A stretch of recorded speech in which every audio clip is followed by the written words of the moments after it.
Welcome to the Physician Wealth Med podcast. It's wealth medicine for doctors. If you're a doctor and you have no time, it looks like you found us just in time.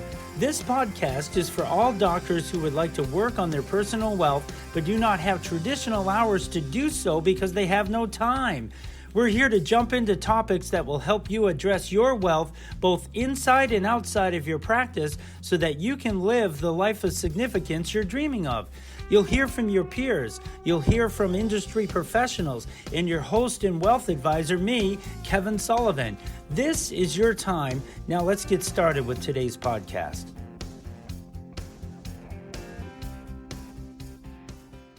Welcome to Physician Wealth Med podcast. We like to say it's wealth medicine for doctors, and we've got some incredible wealth medicine this morning. We have Don Connelly with us from Don Connelly and Associates. Welcome, Don. Thank you, Kevin. Thank you again. This is podcast number 2 with Don. We did a few years ago, we did a podcast with Don, and I just wanted to have you as doctors and listeners to this podcast hear what he has to say. I've got a few things I wanted to tell you right up front. So, doctors, if you got a pen in your hand, just kind of put it down. Let me have your undivided attention here for just a second. There's so much that I could say about Don Connelly. So I've written down some points, Don. I just want to read them to the doctors so they can also see and hear what I'm about to say.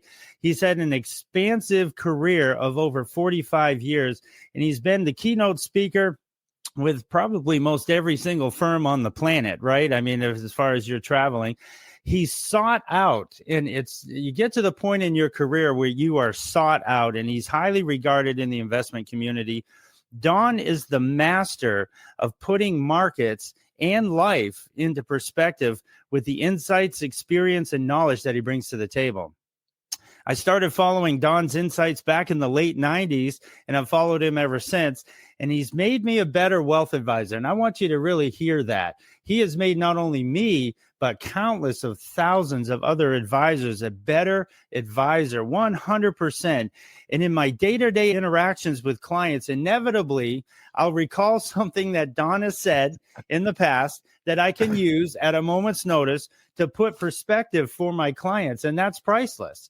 And Don, the thing I appreciate most about you, I don't even know if I could rank them in order, but one of the biggest things that I remember that you've said over and over, time and time again, is keeping it simple, keeping the basics, get back to basics, never forget the basics, because human nature always brings you back to the basics. And when you're dealing with the basics, you can never go wrong because you're always doing the things that you need to do, and you don't get off on some tangent. You know, you can keep it where it needs to be for clients and relatable and understandable for the advice that we give to clients. So I think one of the things that been my success in the business is clients telling me that I make things understandable, and Don has a lot to do with that. So with that introduction, Don, welcome to this podcast. Thank you, again. It's such an honor to have you on here today.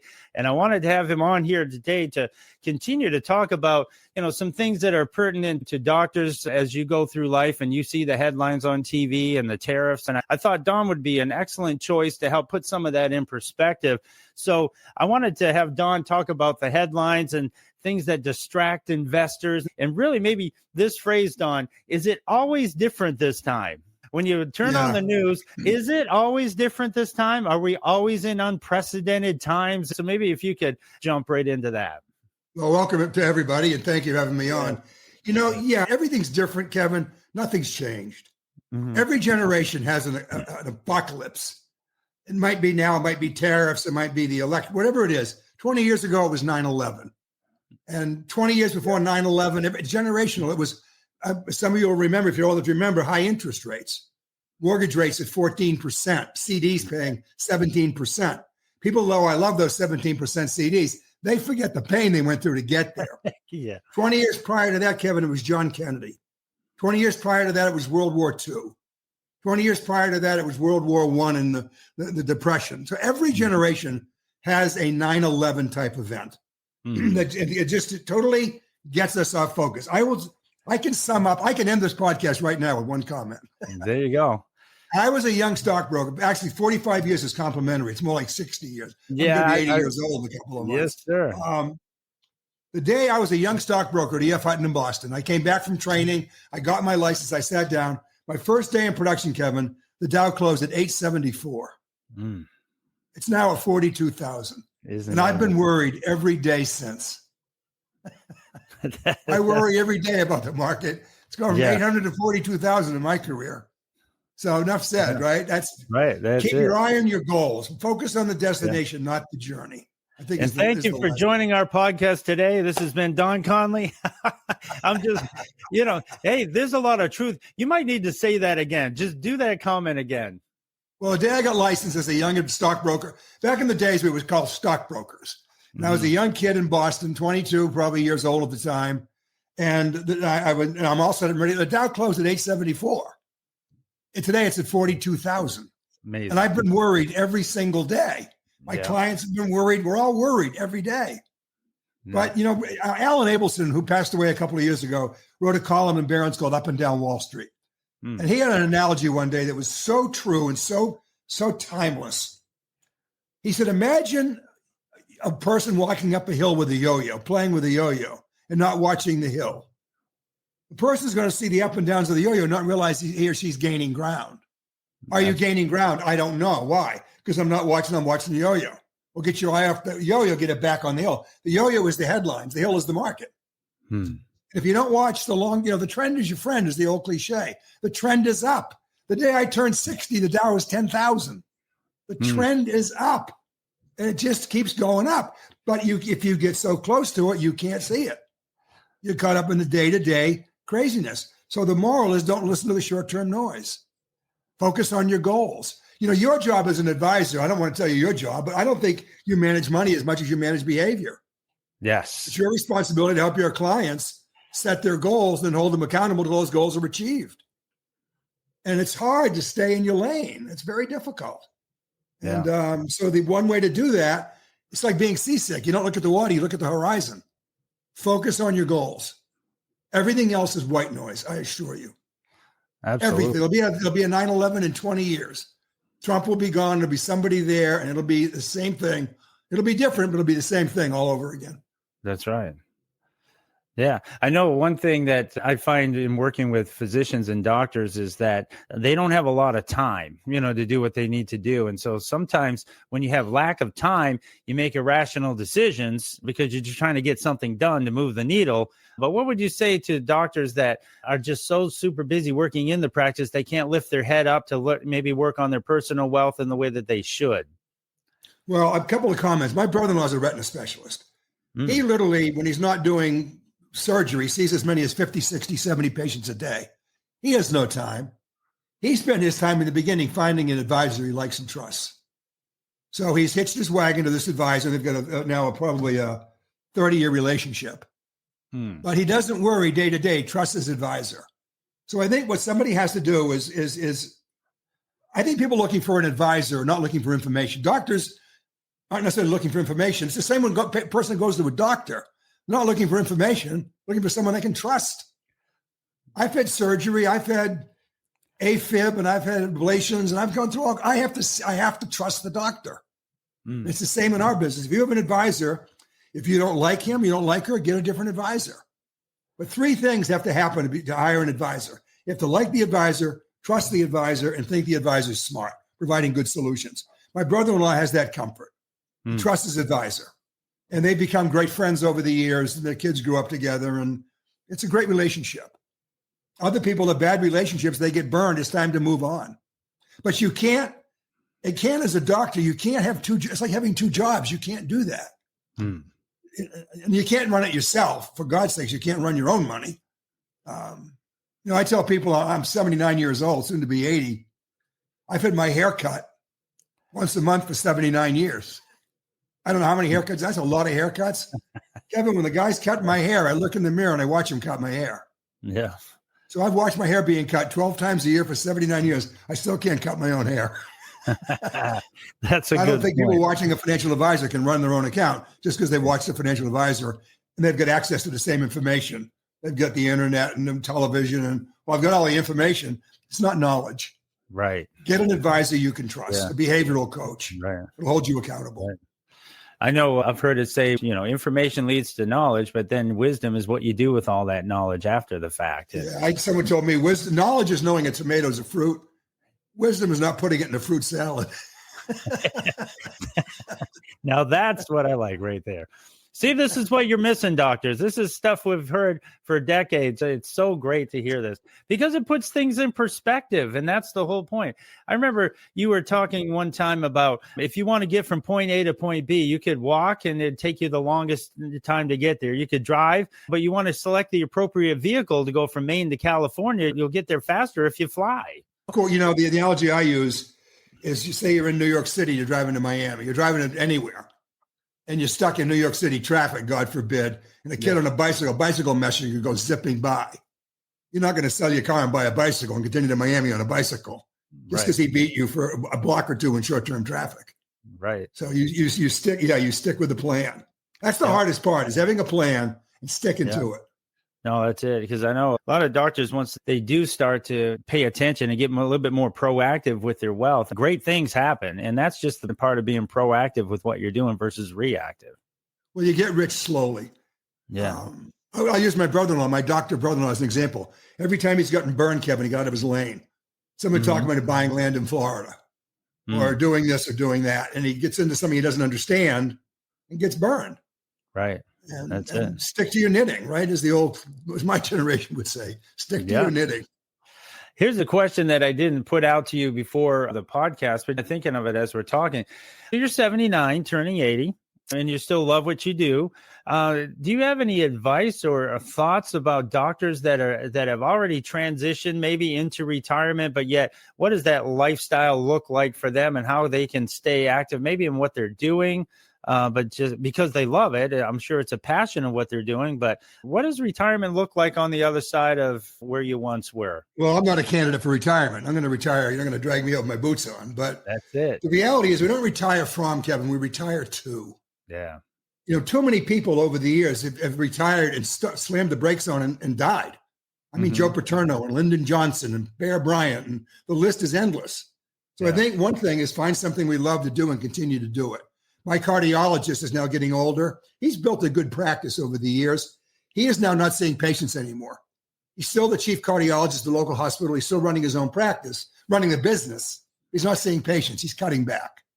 And so I think the idea is to taper off, cut back, and do something else. I got a friend. I live in Sarasota, Florida. I've got a friend here who was a builder in Pennsylvania, built condominiums in the Pocono Mountains for years.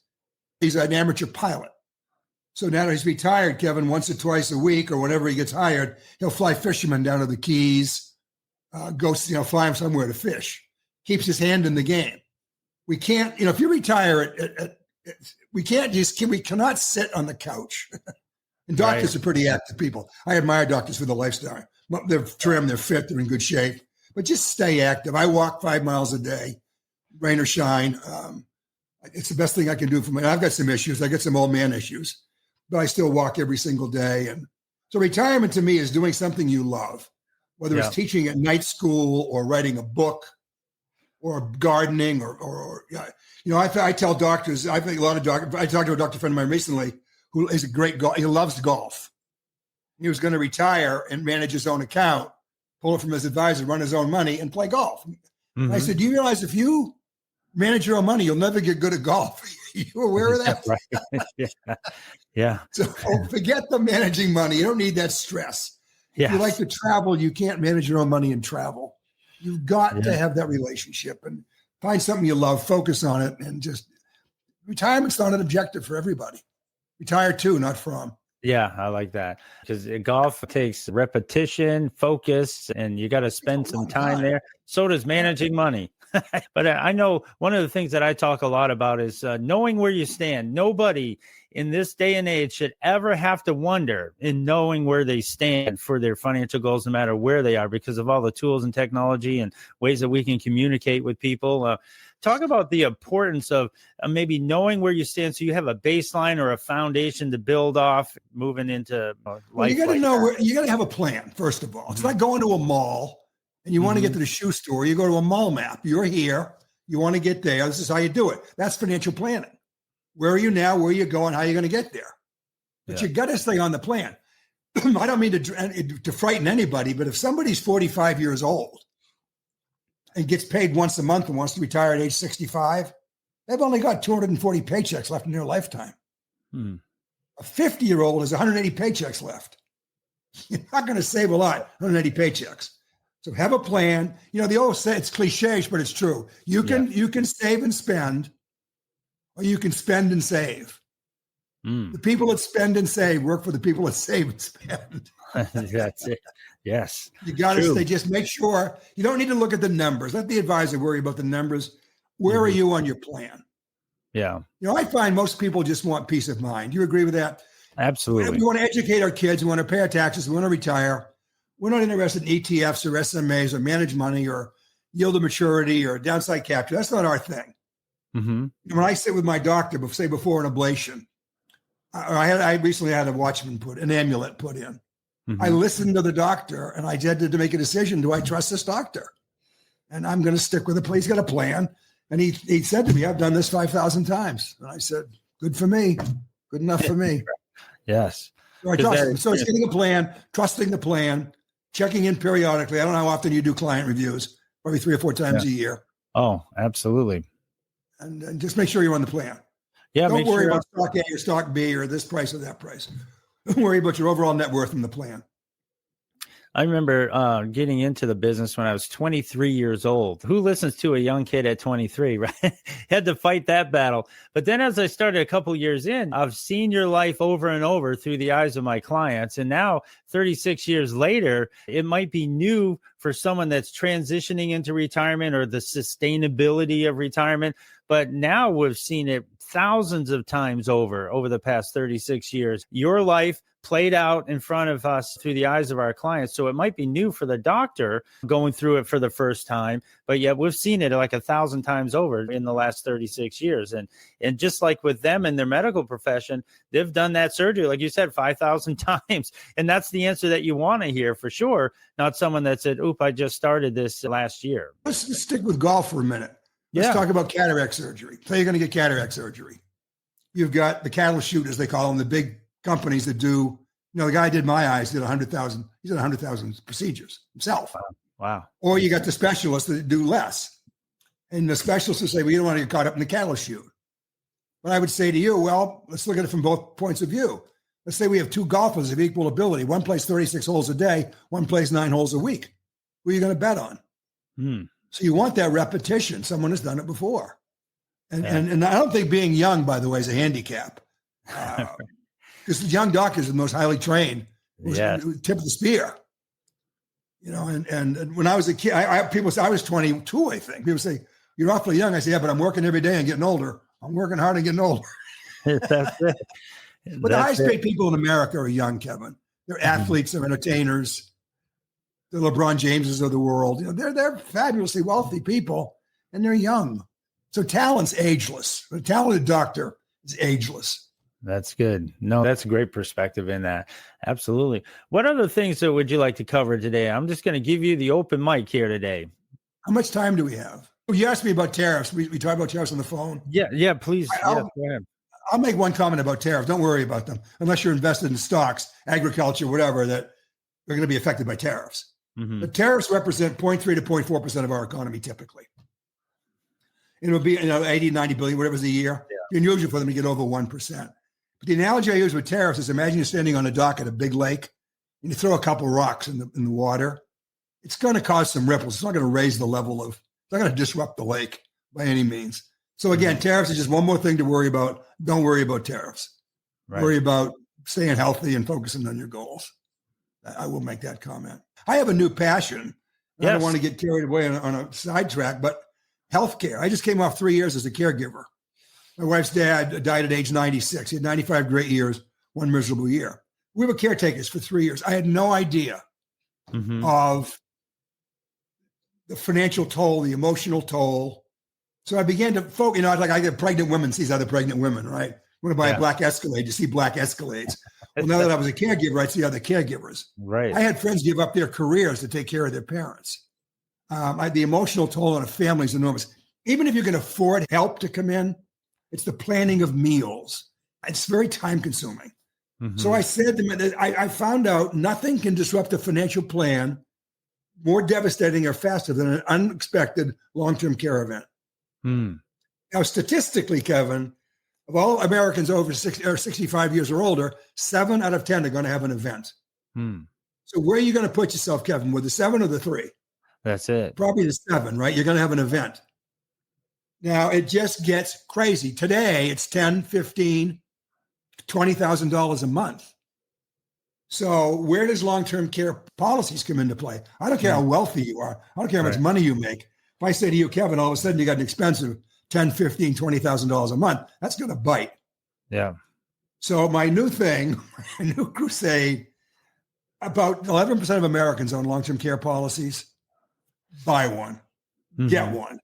I think people under $100,000 in investable assets depend on Medicaid. Maybe if you get over $3 million in investable assets, you can self-fund your own care. Yeah. But in between 100,000 and 3 million, there are 130 million Americans that are vulnerable to this onslaught of expenses and emotional toll. I've hooked up with an insurance/technology company that they've taken all the 3 biggest problems with long-term care. One is most people get rejected. Not most, 40% get rejected. That doesn't make a lot of people happy. Right. Secondly, there's an elimination period between the time you file and the time you get paid. And thirdly, the receipts turn you into a bookkeeper. I saw my wife become a bookkeeper with John Hancock, taking care of her. We've been taking care of her dad, who just passed away. So these guys created a long-term care policy where there's everyone gets qualified, everyone gets insurance. Depending on your health, depends how much you get. I'm not sure you get long-term care premiums.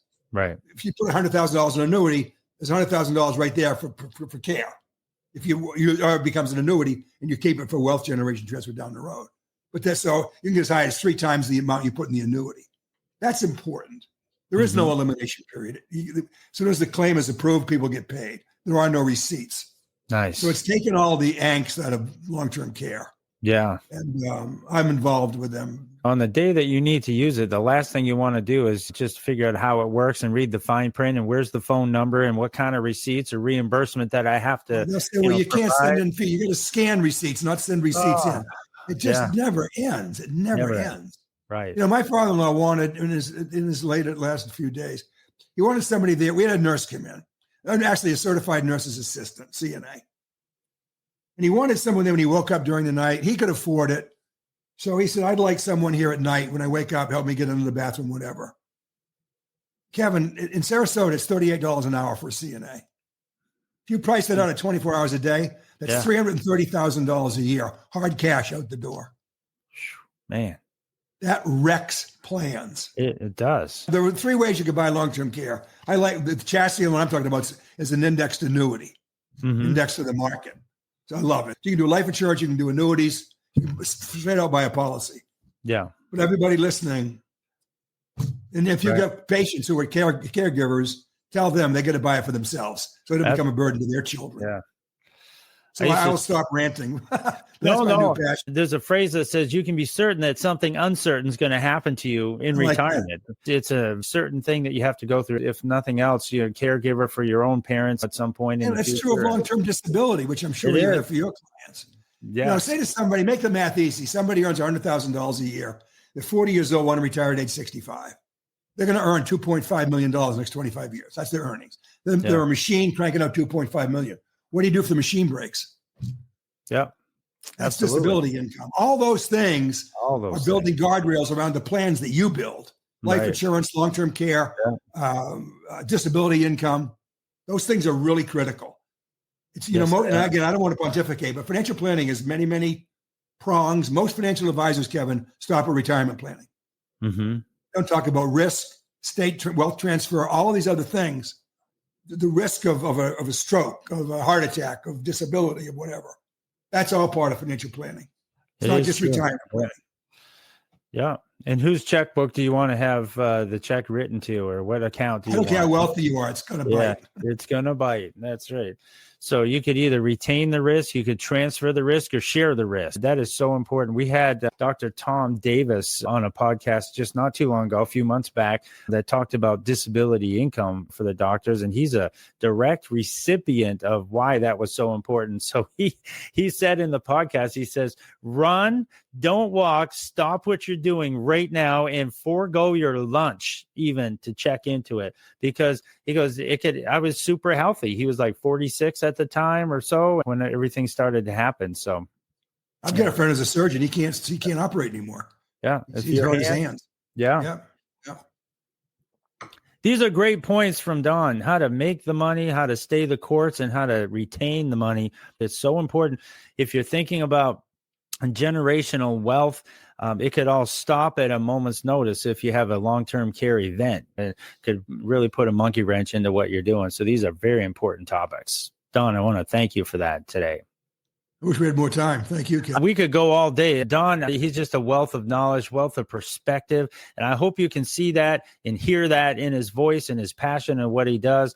He's been a tremendous resource to me and thousands of other advisors across this great country over the years. And Don, I wish you well. I want to thank you again. I'd love to have you back on another podcast. Maybe we'd love to do it anytime. Yeah, let's say we could even do it solely on long-term care and just jump into it, because the whole podcast thought process is to let you listen to this at your own time when you have the time. So put the podcast on, share it with your colleagues and friends. And if we do that, Kevin, I'll bring in someone who's really an expert. I'm not an expert in long-term care, but someone who's a high-level executive with a great perspective. That'd be perfect. Yeah. And that's the kind of content that we do want to deliver to our doctors. So thank you again, Don. I hope you have a wonderful day, my friend. And always a pleasure to see you. Thank you so much. And we'll talk to you soon. Talk to you later. Bye-bye. Thank everybody. you. Thanks for your time. Thank you. That's our podcast for today. And remember, if you're not working on your personal wealth, who is? Please share this podcast with your friends and colleagues, and make sure you subscribe, like, and share. Any questions about what you heard today, please send an email to kdsullivan@lpl.com. Physician Wealth Meds, wealth medicine for doctors.